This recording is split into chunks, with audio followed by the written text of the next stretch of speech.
Happy Monday, everybody. Welcome to the Brownwood Lions Coaches Show here on KOXE. I'm Derek Stuckley, along with Brownwood Lions head football coach, athletic director Sammy Burnett. You know, that fight song is a catchy little tune. It is a catchy little tune. Every time I hear it, it means something good is happening. That's true. That's true. I'm over here just bobbing my head around. Anyway, how was your weekend, Coach? How did things go? Well, the 49ers lost, so all is good That's in right. the NFL. That's right. I was pretty tickled with that myself. So for all you Cowboys haters, the Cowboys have still won a Super Bowl more recently than the 49ers. Ooh, that is tough. They haven't been to one in 30 years. Actually, I went over to Coach Jackson's house. He invited us over, coaches and families over to watch the game. So several coaches and families were over there, and Coach Phillips and Coach Hill were there. And they, of course, I wore my cowboy sweat top, not knowing, and then someone else wore their cowboy deal, someone wore their cowboy hat. Those two younger bucks started hacking on us. I'm like, y'all are just mad because you're not old enough to have seen the Cowboys win a Super Bowl. So It's true. it's been so long for the Cowboys, and we have some guys on staff that have never seen them win. I know. That's Something a shame. we need to remedy. That's true. That's true. Well, speaking of things we need to remedy, how about let's recap the last few days of Lady Lions and Lions athletics. Okay, we'll go slow. There's a lot of stuff. It We was had a a lot. dual tennis match at doesn't have a name, but the new tennis facility at the school. It looks great. Still have some seating that they're working on to finish, but man, everybody came. Everybody liked. And we were talking about the venue, how nice it was. So really tickled with that. You know, it's the first thing with the bond that we got to get started and hopefully complete here this week, maybe. But sure is nice to go out there and see that facility and see how proud the kids are to get to play on that. But I thought our team did really well. I got to go out there about 3 times and watch them play. And coaches were excited about them. The kids were excited. So congratulations to them. There was a lot of tennis going on. I'll tell you.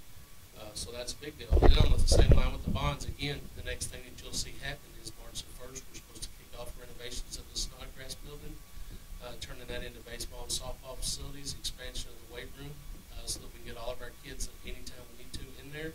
Boys, girls, doesn't matter.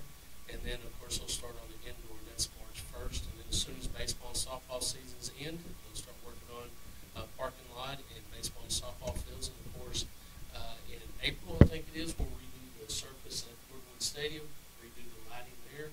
That's the first phase. That'll get us through this football season coming up. And then when that season's over, we'll go into renovations of the press box and the stadium itself, additional seating and ADA compliant stuff and all that kind of stuff. So a lot going on, but it's nice to see, once that bond passed, a lot of things have to go into place before that, so it's nice to see that going on. And then the last thing we have to do is working on designs for renovations of the junior high dressing facilities and coaches' offices, and also addition at the high school.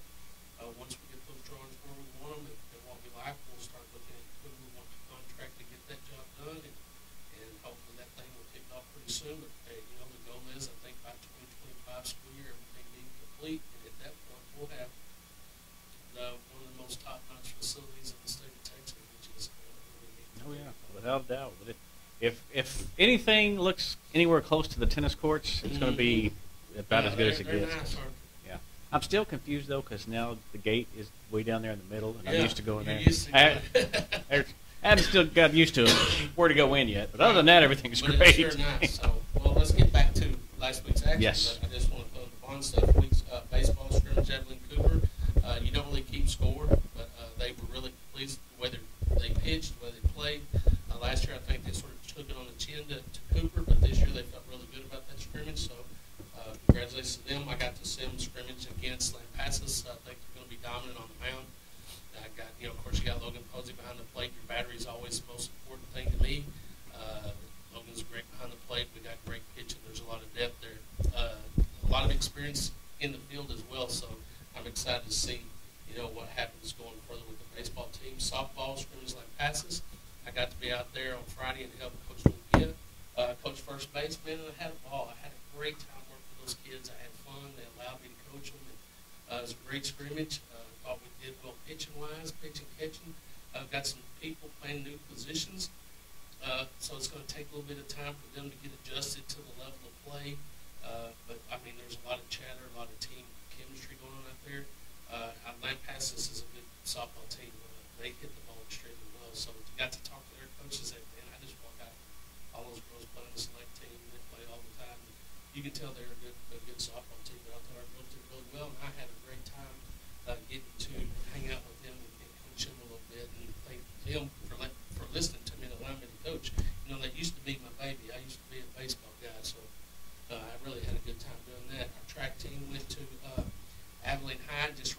practice meeting. Let's tell you where it was. And, Abilene High has some phenomenal kids.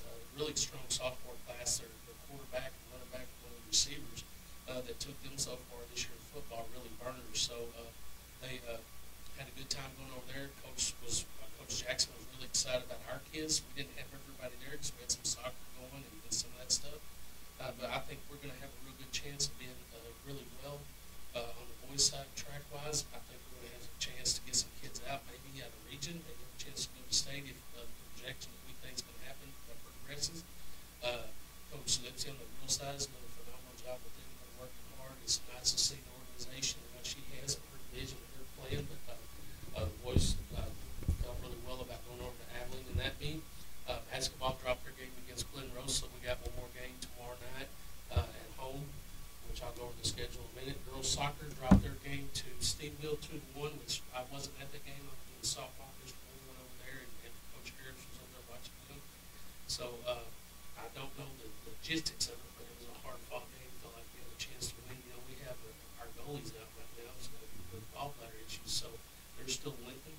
But hopefully they can have her back by the next time we match up. On the boys' side, when I got finished with softball, I was able to go to the boys' game. We called it right before it started, but our boys played really well. I really had a good time watching the game. I mean, there were some exciting moments. We went up early, 2-0, and they wound up getting a goal right before the half, and then tied it up and actually went up on us 3-2 late, and then we scored a goal with a minute 30 seconds left to tie that thing up 3-3, and then went to PK kicks, which I've never got to see that before.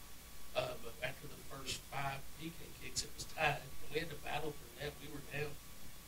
We had to battle through that to get it tied back up, and we wound up losing on the 6 PK kicks. We lost 4-3. But man, it was an exciting game, and there's a lot to learn through losses, and I think our kids learned some things through that. But man, Steveville has a good soccer team, and we do too. And it was fun to sit there and watch them play, even though that we didn't come up with the win. But man, it was an exciting game, and our kids played a great part. Never quit. I mean, they could have quit and lost 3-2, but they didn't. They battled back and made some great plays and played as a team. And I thought they played physical. It was nice to see. There was a lot of bumping and banging going on. Our kids were not, letting people push them around, and I thought they did some great things. So it was enjoyable to see. So hopefully they can get back in the win column soon.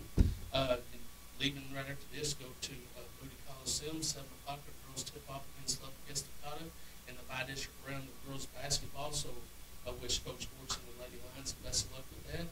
Our golf team was at Atlanta today. Girls golf team was at Atlanta, so I haven't had the results back, but I will get those for the next show. And then, of course, tomorrow we have boys finishing their season against Wells at Warren Gym. Girls and boys soccer will be at Gatesville, 5 and 7 o'clock, and then baseball will host Lakeview for another scrimmage at 4:30 out at Morris Southall Stadium. And then Wednesday we had softball with their first game. That game's been moved around from Monday, Tuesday, Wednesday's bounced around for weather. But the girls will play their first game against Jim Ned Wednesday out at the girls softball field, and then our boys golf team will be at Lano for their, second golf tournament of the season. Mm-hmm.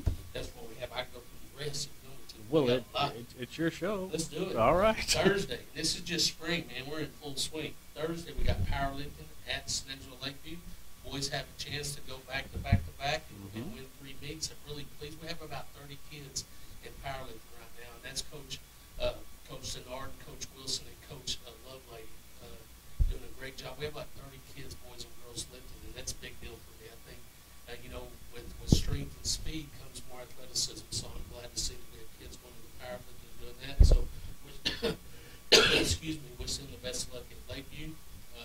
Our boys will go to Weatherford on Thursday to run a track meet, and our girls will go to Wall to run a track meet. So they're splitting this week. That's rare, but they're going to do that. And then Friday we'll be at Lano with softball, and then our girls will be at Little River Academy, and our boys will be home against Little River Academy. And then Saturday we'll have our baseball alumni game, the James Crow baseball alumni game at 2 o'clock. So we got a lot on the plate. And not even saying that NASCAR starts this week. We got Daytona week. Well, you go ahead and jump into that if you want to. You just start on Wednesday and watch all the NASCAR you want. So I'm going to record it. When I have time to watch it, I'll watch it. So I'm sure my guy will be star again, and we'll be in a good place. Nope, sir. I'm going to start Wednesday and watch all the NASCAR I want to. So Yeah, that's nuts. pretty much, yep. One of these days we will get him on board. Maybe so. Maybe so. All right. Anything else going on, Coach? Did we hit everything? I think we did. Oh, I know something What that you came got? out of which your favorite topic came out last week. They released the schedule for 7-on-7 state qualifiers. Yeah, we'll host June the 1st. I saw that. June the 1st. I saw that. We've gone from the 16th to the 15th to the 1st. Yeah, we'll host on the 1st. We're going to go to 3 or 4 meets ourselves. And what's crazy is you start looking at the schedule, everything's moving up in the spring. You don't even get going in off season like you want to. And then you got to start getting away from the weight room and preparing for 7-on-7 season, which is tough. But everything seems to be moving up, and it's turned into a year-round thing. But I'm excited that, it's fun for me when that 7-on-7 starts because you get new kids out there, new faces, and you start seeing how your team's going to maturate, where your leadership's going to come from. Or do you have the leadership you need? Do you have to work on educating kids to be leaders, how they face adversity, how they face success? But, it's pretty neat. I listened to Nick Saban talk, and he talked about every season seemed like it was a new job. That's how he took it. Every season was a new job. He's taking on a new job. He's got a new group of kids, and how he educates those kids to stay elite and stay at the top. And that's sort of where we want to be.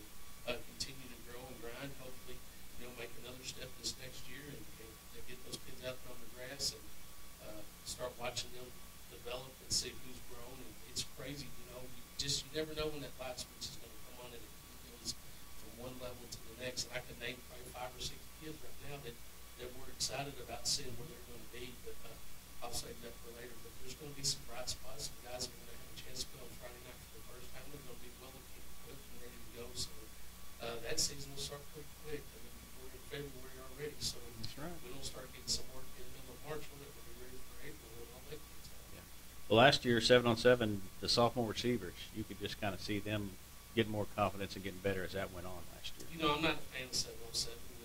You know that as well as anybody. It's not really football. I get frustrated with some of the things they're doing, some of the things that other teams do. It doesn't seem like real football to me. But the honest fact that you go out there and throw and catch, and you can get your secondary out there and they can work on coverages is a good thing. I just don't want our kids to buy into so much to the winning or losing part of it. It's just scrimmage is to me. It's just what it is. It's scrimmage. Just go out there and have an opportunity to get work. And that's the way I try to share it with them. And I try to tell myself that too. When you're competitive, you want to be successful. Sometimes it gets a little frustrating, but it is what it is. But we'll embrace it. Get through another season. That's right. All right. Anything else? Did we hit it all now? No, we got to get to that basketball game. That's true. Yeah, we got to go. Thank those sponsors and let me get on the road.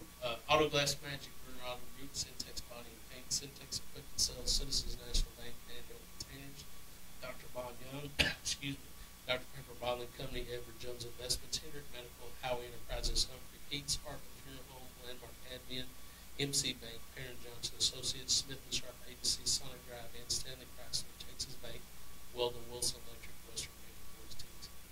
All right. We will be back here Wednesday on the Brownwood Lions Coach Show on KOXE, KOXE.com, and the KOXE app. Have a great day.